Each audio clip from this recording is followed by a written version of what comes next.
Hey guys! Grabe yung energy na bakla oh.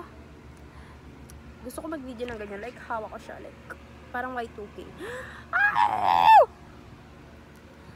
I'm sorry. Wala tayong ilaw dahil ano? Baka na kayo bugs ko. Wala na tayong magagawa dyan. Wala tayong ilaw ngayon kasi puno yung saksakan.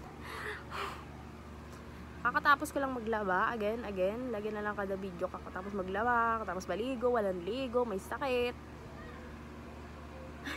Naubusan ng pasensya sa sarili.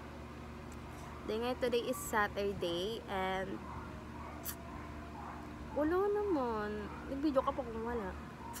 And for today's video, ipapakita ko sa inyo kung paano ako gumawa ng charot lang, hindi ko ipapakita.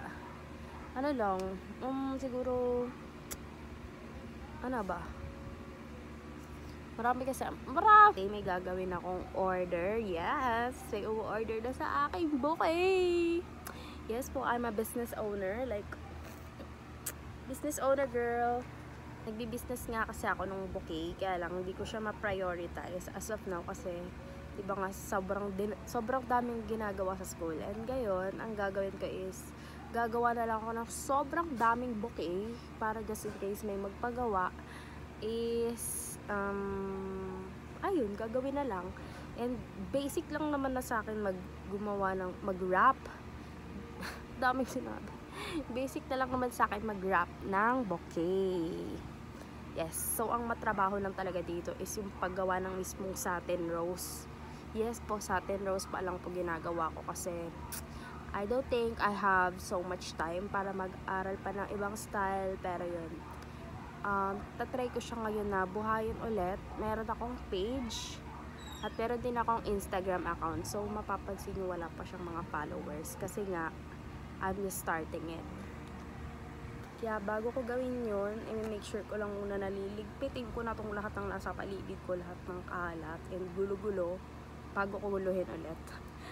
Kasi medyo ma-messy rin. Hindi naman messy na kadiri Kumbaga yung mga pinagupitan, ganyan. Hindi ko naman makokontrol kasi nga, like, sunod-sunod, like, synchronize ako gumawa, guys. Malinis and sanitized.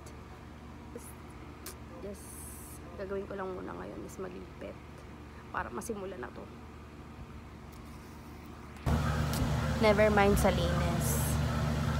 Sisimulan ko na to para mamaya isang linisan na lang. So I have here my ribbons, and habang gumagawa nito manonood ako ng True Beauty kasi alam ko matagal na siya pero ngayon ko lang siya nabitan panoorin, and episode 9